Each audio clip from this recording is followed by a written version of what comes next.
Hey guys, this is Jason. Today I'm reviewing Challengers, directed by Luca Guadagnino, and it stars Zendaya, Mike Weiss, and Josh O'Connor. And it's about Zendaya as Tashi, a former tennis player and now a tennis coach for her husband Art, played by Weiss, and gets him to the Challengers competition. But then things get awkward when both Art's former best friend and Tashi's ex-boyfriend, Patrick, played by O'Connor, comes back and competes against Art. I didn't know a lot about this movie when it was coming out. All I knew is that Zendaya was one of the main stars of the film, and a lot of people were praising it when it came out. A lot of people said it's one of the best movies of all time. They say it's one of the best of the year, and now that I've seen it, yep, I would have to agree. This is a really good movie. This is a very serious drama where you mostly learn about the characters through flashbacks, and that's the majority of the film, where you get to learn about how both Patrick and Art met Tashi, and showing how both of them were best friends and how meeting Tashi really changed things for them, where it shows what their characters were like in the past and seeing how all of that ties in to the main Challengers games that they're already a part of.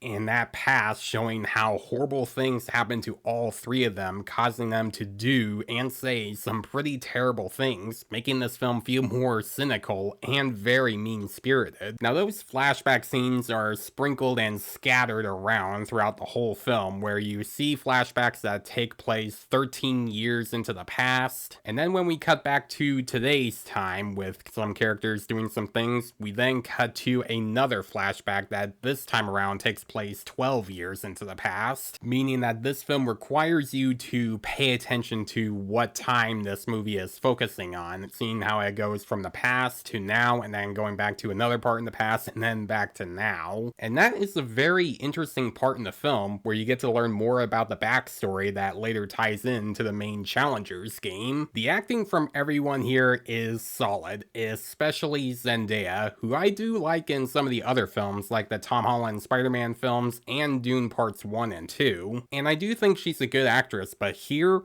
man, she is fantastic. This just might be her best performance. And she plays a character who starts out as a tennis player who does later meet Art and Patrick, where we see her as a champion for playing tennis, but we later find out what made her stop wanting to play tennis in the first place. But that doesn't stop her from wanting to be a part of it, because after she marries Art, she coaches him and teaches him how to play tennis, making him a big champion, but in recent years, Art hasn't been the greatest with tennis, which makes you think more about the characters and who they really were back then and what made them this way in today's time, because in one of the flashbacks, we learn that both Art and Patrick were best friends at the time, but when Tashi comes into the picture, that friendship slowly gets tainted, where we learn that Art is married to Tashi and he's rich and he's a big champion now, while Patrick is broke and he unfortunately has to sleep in his car, showing how their friendship has been ruined over the years and see which one got better and which one didn't get so better. This is also a very well shot movie where we get cool shots of characters playing tennis, and the cinematography also does a very cool thing throughout the film, where sometimes we would get long takes of characters talking, like Zendaya and Josh O'Connor talking to each other in one room, and it's all done in one take. We even get interesting shots of the tennis ball being hit, and there are times where you're the point of view of the tennis ball when it's getting hit by the rackets, making you wonder how they film it this way. That's definitely one of the coolest things that this movie provides, giving you shots that you really wouldn't expect them to do and making you think, how did they shoot this? Now, as for issues, sometimes when the flashbacks can go back and forth from the past to present day,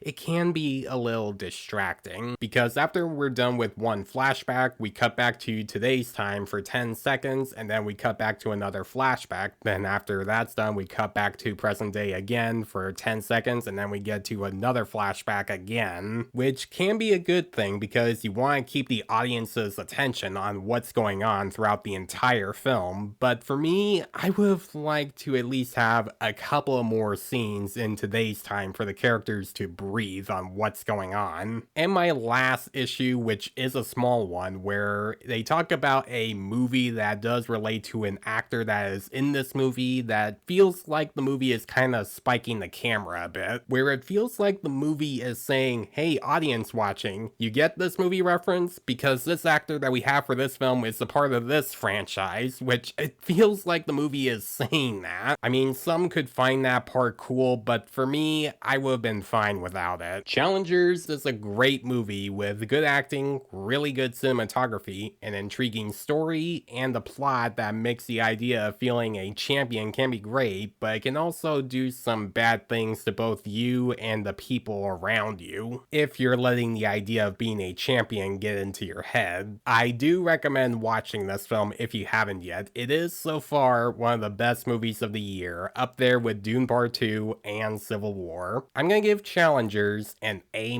Stay tuned for more videos coming up very soon. Now that I've got my review for Challengers and Trap done, I am gonna be doing a combo review where I talk about the films that I missed out on both October and September because I was busy making my Halloween movie reviews in October. So guys, if you have seen Challengers, what do you think about it? Do you think it's a great movie, or do you think this movie sucks and it's overrated?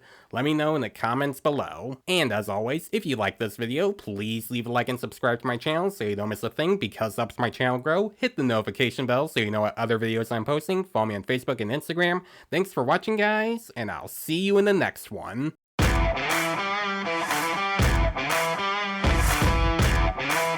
For me, I would have liked to have a couple of moments where the story would breathe and show the characters in modern day for a few more minutes.